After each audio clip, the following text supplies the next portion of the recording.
ప్రధానమంత్రి అనుసూచిత జాతి అభ్యుదయ యోజన పథకం గ్రామీణ పేదరిక నిర్మూలన సంస్థ ఎస్సీ కార్పొరేషన్ ఆధ్వర్యంలో పీఎం అజయ్ ఉన్నతి రుణాల పంపిణీ కార్యక్రమంకి సంబంధించిన వేమూరు నియోజకవర్గంకు సంబంధించి 13 మంది లబ్ధిదారులకు ఎంపిక చేసి 23 లక్షలను చెక్కు రూపంలో అందజేసిన మాజీ మంత్రి మరియు వేమూరు నియోజకవర్గం శాసనసభ్యులు నక్కా ఆనంద్ బాబు. ఎందుకంటే అసలు ఈ వ్యవస్థ సృష్టికర్తే చంద్రబాబు నాయుడు గారు. డ్వాక్రా సంఘాల సృష్టికర్త నారా చంద్రబాబు నాయుడు. మహిళలకి ఆర్థిక స్వావలంబన ఉండాలి, మహిళ తన కాళ్ళ మీద తను నిలబెట్టుకోవాలి, కుటుంబాన్ని ధైర్యంగా పోషించి ముందుకు తీసుకెళ్లే స్వతంత్రత మహిళకు ఉండాలి, అన్ని రంగాల్లో మహిళలను ముందు నిలబెట్టాలనే అంతకుముందు ఎంతమంది ఆలోచన చేసినా అది ఆచరణలో తీసుకొచ్చింది మాత్రం చంద్రబాబు నాయుడు గారు. ఆయన సంఘాలు, ఈ డ్వాక్రా సంఘాలు ఏర్పాటు చేసి బలోపేతం చేసినాక వ్యవస్థని ఇంకా ఎవరు వచ్చినా కూడా తర్వాత మధ్యలో అధికారంలోకి వచ్చిన వాళ్ళు ఆ వ్యవస్థను కొనసాగిస్తూ వచ్చారు.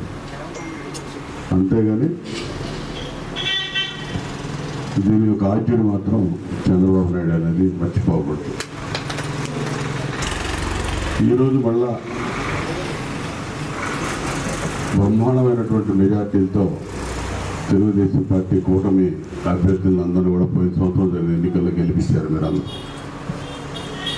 మళ్ళా అప్పటి నుంచి కూడా ఇదే ఆలోచన, ఇంకా రెట్టించిన ఉత్సాహంతో ఇంకా ఏ విధంగా పైకి తీసుకెళ్లాలని. గతంలో వేలల్లో లక్షాధికారులు ఆ స్థాయిలో ఆలోచన చేసేవాళ్ళు. ఇప్పుడు కోటీశ్వరులు చేయాలనేది ఆయన తలంపు. ప్రతి కుటుంబం నుంచి కూడా ప్రతి పేదరికంలో ఉన్నవాళ్ళు కూడా కోటీశ్వరులు కావాలనేది ఆయన కనే కళ. ఆ కళకి తగ్గ విజన్తో అందరినీ ముందుకు నడిపించడానికి ఆయన ఆలోచన చేస్తూ ఉన్నాడు. అంటే ఆయన ఆలోచనకు తగ్గట్టుగా మనం కూడా అందిపుచ్చుకొని నడవాల్సిన అవసరం ఉంది. విజన్, ముందు చూపు, దూరదృష్టితో పరిపాలన చేసే వ్యక్తి చంద్రబాబు నాయుడు గారు.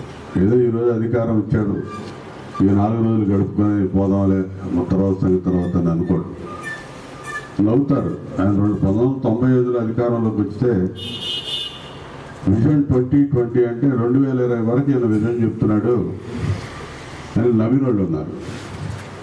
కానీ చంద్రబాబు నాయుడు గారు ఆ రోజు ఏదైతే విజన్ చెప్పాడో 2020 అని, ఆయన చెప్పిన విజన్కి మించి అభివృద్ధి చెందింది రాష్ట్రం. మళ్ళీ అనేక కష్టాలు వచ్చినాయి మధ్యలో, రాష్ట్రం విడిపోయింది కూడా. ఉమ్మడి రాష్ట్రం చూసుకున్నా, విడిపోయిన రాష్ట్రాలు చూసుకున్నా, ఆయన చెప్పిన విజన్కి ఎక్కడా తక్కువ కాదు, ఇంకా అంతకంటే మించే ముందుకెళ్ళింది.